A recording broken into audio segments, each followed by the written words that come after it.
ದೇಶಕ್ಕಿಂತ cricket ದೊಡ್ಡದಲ್ಲ. IPL 2025 ನ ರದ್ದುಗೊಳಿಸಿದ BCCI ಈಗ IPL ನ ಸಸ್ಪೆಂಡ್ ಮಾಡಿ ಬಿಸಾಕಿದ್ದಾರೆ ಗುರು. ಇಂಡಿಯಾ ವರ್ಸಸ್ ಪಾಕಿಸ್ತಾನ ಯುದ್ಧ ನಡೀತಿದೆ, ನಿಮ್ಗೆ ಗೊತ್ತು ಏನಾಗ್ತಿದೆ ಅಂತ. ಈಗ BCCI ಕಡೆಯಿಂದ IPL 2025 ನ ಸಸ್ಪೆಂಡ್ ಮಾಡಿದ್ದಾರೆ. ಒಂದು ವೀಕ್ ನಾವು IPL ಆಡಿಸೋದಿಲ್ಲ ಅಂತ ಹೇಳಿದ್ದಾರೆ. ಇದು ಬಿಗ್ಗೆಸ್ಟ್ ಬ್ರೇಕಿಂಗ್ ನ್ಯೂಸ್ ಇವತ್ತು ಬಂದಿರೋದು. ನಿನ್ನೆಯ ಮ್ಯಾಚ್ ಸಸ್ಪೆಂಡ್ ಆಗಿತ್ತು, ನಿಮ್ಗೆ ಗೊತ್ತು ಏನಾಯ್ತು ಅಂತ. ಧರ್ಮಶಾಲಾ ಪಾಕಿಸ್ತಾನ ಹತ್ರನೇ ಇದೆ. ಪಾಕಿಸ್ತಾನದವರು ಯಾವಾಗ ಬೇಕಾದ ಮಿಸೈಲ್ಸ್ ಕಳಿಸಬಹುದು ಸ್ಟೇಡಿಯಂಗೆ ಅಂತ ಮ್ಯಾಚ್ ನ ಸಸ್ಪೆಂಡ್ ಮಾಡಿದ್ರು. ಈಗ ಇಡೀ IPL ನೇ ಸಸ್ಪೆಂಡ್ ಮಾಡಿದ್ದಾರೆ BCCI. ಇದು ಇವತ್ತಿನ ಬೆಂಕಿ ಬ್ರೇಕಿಂಗ್ ನ್ಯೂಸ್. ಯಾಕೆ ಸಸ್ಪೆಂಡ್ ಮಾಡಿದ್ದಾರೆ ಅಂತ ನಿಮ್ಗೆ ಗೊತ್ತು. ಪಾಕಿಸ್ತಾನ ಅವರು ಪಹಲ್ಗಾಮ್ ಅಲ್ಲಿ ಬಂದು ಅಟ್ಯಾಕ್ ಮಾಡಿದ್ರು. ನಾವು ಅಟ್ಯಾಕ್ ಮಾಡಿದ್ವಿ, ಇವಾಗ ಅವರು ಅಟ್ಯಾಕ್ ಮಾಡ್ತಾವ್ರೆ, ನಾವು ಅಟ್ಯಾಕ್ ಮಾಡ್ತಾ ಇದೀವಿ. ನಮ್ಮ ಪ್ಲೇಯರ್ಸ್ ತೊಂದರೆ ಆಗಬಾರ್ದು, ಅಭಿಮಾನಿಗಳಿಗೆ ತೊಂದರೆ ಆಗಬಾರ್ದು ಅಂತ IPL ನೇ ಸಸ್ಪೆಂಡ್ ಮಾಡಿದ್ದಾರೆ. IPL ಮತ್ತೆ ಸ್ಟಾರ್ಟ್ ಮಾಡ್ತಾರೆ. ಎಲ್ಲಿಗೆ IPL ನಿಂತಿತ್ತೋ ಅಲ್ಲಿಂದಾನೇ ಸ್ಟಾರ್ಟ್ ಮಾಡ್ತಾರೆ.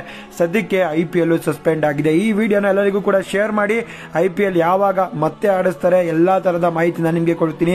ವಿಡಿಯೋ ಇಷ್ಟ ಆಗಿರೋ ಲೈಕ್ ಮಾಡಿ, ಶೇರ್ ಮಾಡಿ, ಫಾಲೋ ಮಾಡಿ. ಬ್ಯಾಡ್ ನ್ಯೂಸ್, IPL ಸಸ್ಪೆಂಡ್ ಆಗಿದೆ ಗುರು.